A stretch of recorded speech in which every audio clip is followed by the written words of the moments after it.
kinabuhi maison. Unya sa usa ka yaman masuko sa Dios maison. Napakyas siya maison. Hinungdan na niyabot ang kamatayon sa tao maison. Gusto may sala niya.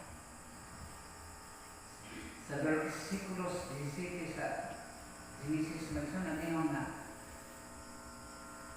apan sa kahoy sa pag-ila sa maayo o dautan dili ka magkataon niini kaysa adlaw nga mukaon ka niini sige mo mamatay ka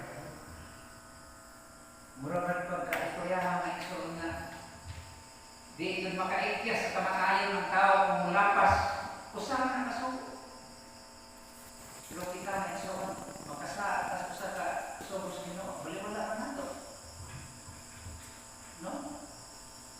Murag lang atong isensayan ng Ginoo ba? Niabot ang kamatayon sa tao tungod sa pagkan masukilon through the disobedience to God's